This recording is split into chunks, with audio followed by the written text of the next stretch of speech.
हैं नरेंद्र दामोदर दास मोदी।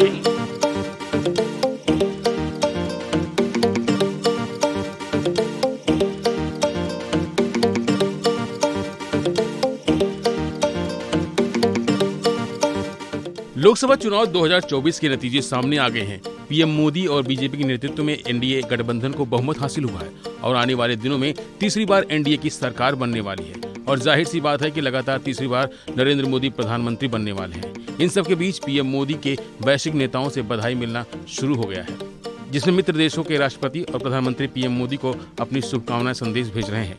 लोकसभा चुनाव 2024 के नतीजे घोषित होने के बाद मॉरिशस के प्रधानमंत्री प्रविंद कुमार जुगनाथ ने पीएम मोदी को बधाई देते हुए लिखा कि प्रधानमंत्री मोदी जी को ऐतिहासिक तीसरे कार्यकाल के लिए आपकी प्रशंसनीय जीत पर बधाई। आपके नेतृत्व में सबसे बड़ा लोकतंत्र उल्लेखनीय प्रगति हासिल करना जारी रखेगा।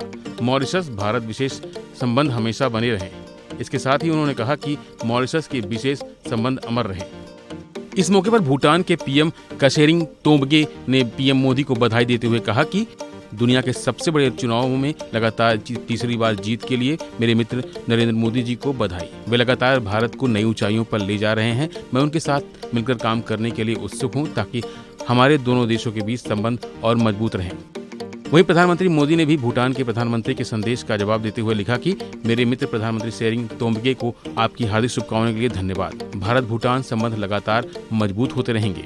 नेपाल के प्रधानमंत्री पुष्प कमल दहल प्रचंड ने पीएम मोदी की जीत की बधाई देते हुए सोशल मीडिया प्लेटफॉर्म एक्स पर लिखा कि लोकसभा चुनाव में लगातार तीसरी बार भाजपा और एनडीए की चुनावी जीत पर प्रधानमंत्री मोदी को बधाई। हमें भारत के लोगों की उत्साहपूर्वक भागीदारी के साथ दुनिया के सबसे बड़े लोकतांत्रिक अभ्यास के सफल संपन्न होने पर खुशी है। इस मौके पर श्रीलंका के राष्ट्रपति रानिल विक्रमासिंघे ने भी आम चुनाव में एनडीए की जीत पर प्रधानमंत्री को बधाई दी। उनके साथ मिलकर काम करने को लेकर उत्साह जताया। उन्होंने सोशल मीडिया प्लेटफॉर्म एक्स पर लिखा कि मैं भाजपा नीति एनडीए को उसकी जीत पर हार्दिक बधाई देता हूं। प्रधानमंत्री मोदी के नेतृत्व में प्रगति और समृद्धि में भारतीय लोगों के भरोसे को दिखता हूं। उन्होंने कहा कि निकटतम पड़ोसी के रूप में श्रीलंका भारत के साथ साझेदारी और मजबूत करने के लिए तैयार है। पीएम मोदी ने विक्रमसिंघे की शुभकामनाओं के लिए धन्यवाद दिया और कहा कि राष्ट्रपति रानिल विक्रमसिंघे आपका धन्यवाद। मैं भारत श्रीलंका आर्थिक साझेदारी पर नियंत्रण सहयोग की उम्मीद करता हूँ। वहीं प्रधानमंत्री नरेंद्र मोदी की जीत के मौके पर इटली की राष्ट्रपति जॉर्जिया मेलोनी ने भी पीएम मोदी को जीत के लिए बधाई दी है। उन्होंने सोशल मीडिया प्लेटफॉर्म एक्स पर लिखा कि नई चुनावी जीत पर प्रधानमंत्री मोदी को बधाई और अच्छे कामों के लिए मेरी हार्दिक शुभकामनाएं। मालदीव के राष्ट्रपति मोहम्मद मोइज़ू ने भी पीएम मोदी को बधाई देते हुए द्विपक्षीय संबंधों को आगे बढ़ाने की बात कही और साथ ही उन्होंने प्रधानमंत्री के साथ काम करने की इच्छा जताई। उन्होंने कहा कि प्रधानमंत्री मोदी और एनडीए को लगातार तीसरी बार आम चुनाव में सफलता के लिए बधाई और कहा कि मैं दोनों देशों की साझा समृद्धि और स्थिर के लिए हमारे हितों को आगे बढ़ाने के लिए मिलकर काम करने के लिए उत्साहित हूँ। साथ ही इस मौके पर अमेरिका ने 7 चरणों में 44 दिनों में होने वाले दुनिया के सबसे बड़े चुनाव को पूरा करने के लिए भारत की सराहना की और एनडीए की लगातार तीसरी जीत के बाद दोनों देशों के बीच निरंतर करीबी साझेदारी की उम्मीद जताई। साथ ही मोदी के तीसरे कार्यकाल में भारत और अमेरिका के संबंध अच्छे रहने की बात कही।